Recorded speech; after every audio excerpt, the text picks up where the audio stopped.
Hello everybody, if you are new here, my name is Janet. I am a stay-at-home mom to two boys. David is almost 5 and Diego just turned 2. Now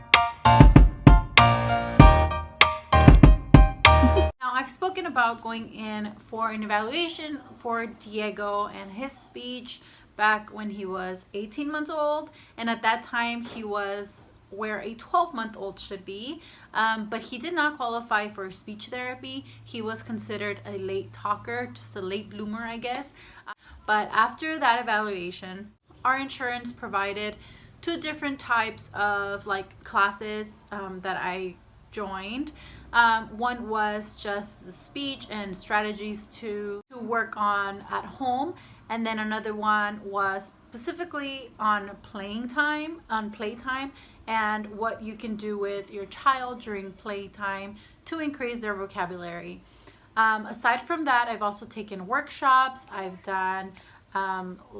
read lots of blogs. I've read lots of articles. I've done my research. There was a long time where I just felt guilty of my child is not where he should be and it's all because of me. And I felt all those feelings, felt what I felt, and then I'm like, okay, so how can I fix this now? How can I move on and help him catch up? So that's when I started doing all the research and all of that. So today I'm going to be sharing with you guys things that you can start doing now at home to help your child improve, expand their vocabulary. So I'm not a speech therapist, a speech pathologist. I'm not a professional. I am just a mom who's done a lot of research, and this is what has worked for us. These are all things that we've incorporated at home specifically for Diego, but David has also benefited so much from it. So I'm going to go ahead and share with you guys a few things that you can start doing now. I know with this whole pandemic thing going on, a lot of speech therapy has stopped. All therapies actually have stopped. Some have continued through online. Even if your child is going to therapy, what you do at home with them also has a huge impact. Diego has gone from speaking only 4 words back when he was 18 months old to now saying 30, 40 words. But articulation has become the issue now. Not really does he know words? Now it's he's trying to say all these words, but he just can't say them correctly. So we are working on that. Today is not based on specific strategies. It's more specific activities that we've been doing at home. And I'll have a whole other video on strategies that I've learned and how we incorporate those strategies throughout our day. So let's get right into it. The first one is back when Diego was 18 months old and we went for the evaluation, they did ask, is he still on the bottle? Yes. Okay, take it away. So there's a whole science to this. When your child is still on the bottle, the tongue is not able to develop how it should. It kind of went cold turkey. And if your child's older and not on the bottle anymore, let's move on to the next one. Number 2, ask questions with a choice. So instead of saying, what do you want? They can't tell you what they want because they might not know the right word, or second, they might have been trying to tell you what they want, but you don't understand what they're saying, so then they get frustrated and then it's just kind of game over. So instead of saying, what do you want, or do you want this, do you want that, do you want water or milk, and then they'll have to say one or the other. Instead of, if you say, do you want water, yes or no, which I know Diego's favorite word is no, so I know he can say no. So I know he can say no and yes. So you want to get them to say other words other than just yes and no. So give them options. Number 3, sing to your child. I know this one, you sing to them as babies, and then as they grow up, you kind of stop singing to them. But singing nursery rhymes is awesome for their speech development. The nursery rhymes are short, so it holds their attention. They're repetitive, so they hear the same word over and over again. It takes, I don't know how many times, for a child to hear the word before they can actually say the word. So repetition is a big one, and singing is just an easy way to be repetitive. It also helps your child learn the rhythm of speech. 4, read to your child. I know this one you've heard everywhere. Read to your child, but my child cannot sit through a book. My child wants to switch the page. My child, whatever. I know. This one right here, That one's difficult when it comes to reading. He wants to do it himself. David is already at the age where obviously he can sit through a story. A lot of the times he still interrupts because he wants to put his 2 cents in, which is fine. But Diego is not there yet. He doesn't want to listen to the whole story. So here are a few tips to reading to your child. When you're reading to your child, make sure to hold the book close to your face so they can see your mouth and see what you're saying, and they connect it to the picture, to the word, or whatever. It's away from them, so they're not going to be switching the page. And I know sometimes they will reach for it, but we have, and I cannot remember where I saw this, but she mentioned, it was a YouTube video, and she mentioned about like we tap 2 times and then we switch. So you have to wait until I tap 2 times and then you can switch the page, which has been a game changer. I never thought of like, okay, when I tap 2 times, you can do it, because they want to be the ones to do it. You don't want you to have all the fun. So allow your child to do that, and then hold the page down so they know it's not time to switch the page yet. And also, you don't really have to read word per word. You can just describe the pictures. You're talking to your child about the picture. They know it's a lamb and you're just talking about it. This one here is actually one of those touch and feel, and it also makes noise, so they can also try to mimic that. But it has been a game changer. You don't have to stick there and just get frustrated because your child's hand is in the way and you can't read the story and your child is trying to switch the page, flip the page.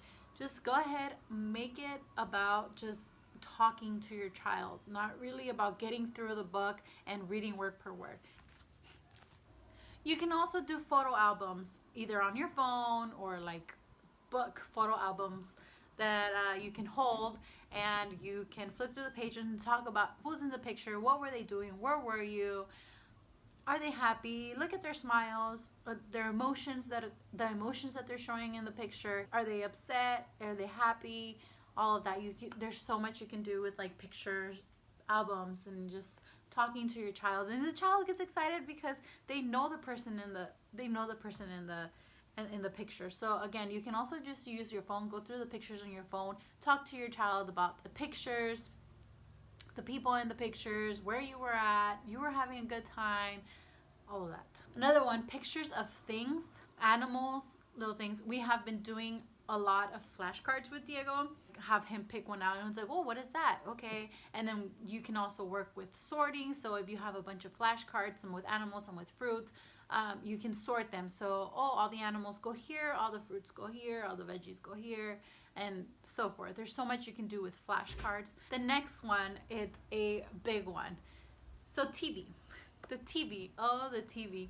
I know that we've all been to blame for using the TV as a babysitter. Now, something that I used to do with David a lot, back when I used to work, I made it like a conscious effort to dedicate, 30 minutes. We're gonna play 30 minutes, we're gonna do whatever you want, 30 minutes we're gonna watch TV, 30 minutes we're gonna do this, 30 minutes, whatever. With Diego, it kind of slipped away.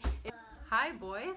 You're gonna let him watch TV, let him do it close to you so you can hear the TV, and you can ask him questions or talk about what's going on rather than having them just watch the TV. I did this a lot with David, and I think that's why I was able to keep up the conversations with David, because I knew what he was talking about, because I've watched all the cartoons with him, so I knew all the characters, I knew everything that was going on. A lot of episodes I already knew what was going to happen, so I would ask him questions like, Chase is lost, what do you think is gonna happen? Or just describing what you're watching. Oh no, his hat fell off. Things like that, rather than just having them watch it and just listening to the TV instead of interacting with you and like figuring out what's going on. So if I'm washing dishes, I can hear the TV. So I'll just stop and go over and ask him like, oh no, he fell. What happened? How did he fall? And then he tries to explain to me how he fell. Yeah. And then when he is playing with something, I am more likely to understand what he's trying to say, because the names of the characters and all of that are familiar to me. So when he's trying to say something, I can understand what he's saying, and he feels validated, and he wants to say more. That is like probably like a really, really big one.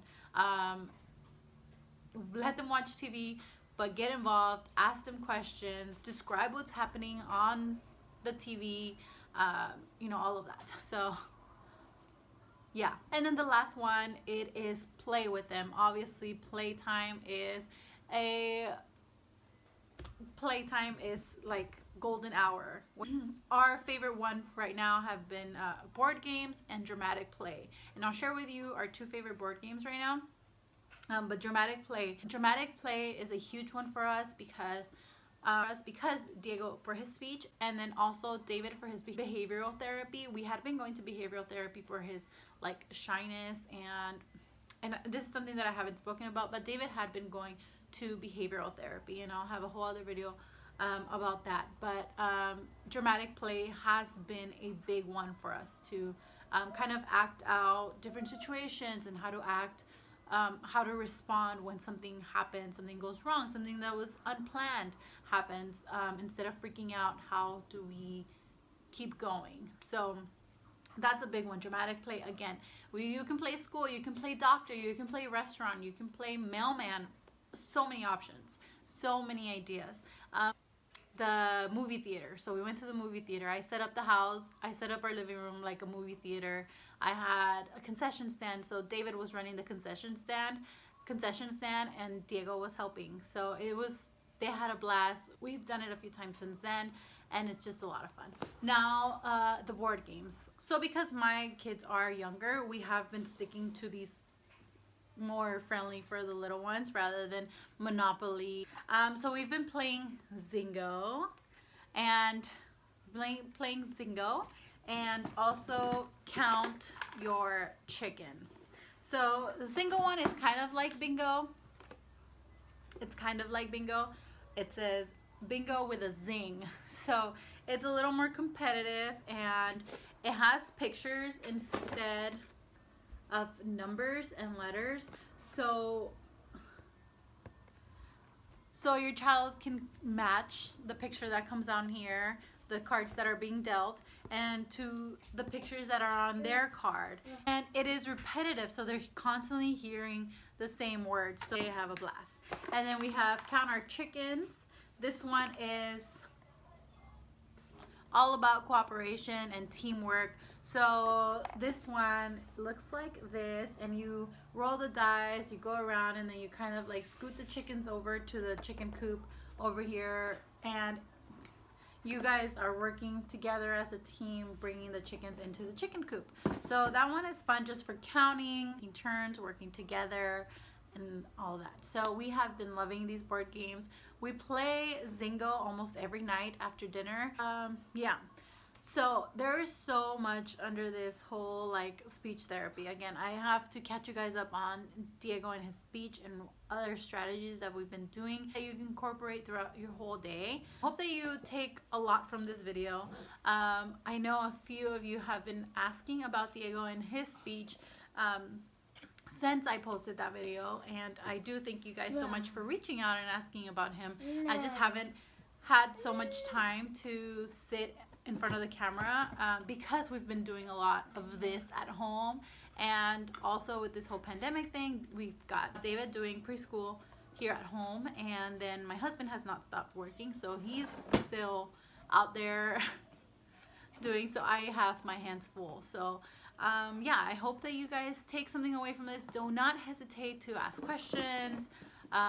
Over on my Instagram, I do share a few more activities that I've been doing with them. You can go ahead and follow me there, or you can ask questions here on my comments. Yeah, so I'll be sharing more of this with you guys. Like I said, speech therapy, all therapies have been postponed, and that's difficult. You might be feeling a little lost, so I'm hoping that some of these things help out. So, alright, that is it for today's video. I know it was a long one. It was a lot of information to give you. I had a lot to talk about. So that is it for today's video. Thank you so much for watching. Don't forget to like and subscribe, and I will see you guys on the next one. Say cheese! Qué guapo. Cheese. I love you. Can I get a besito?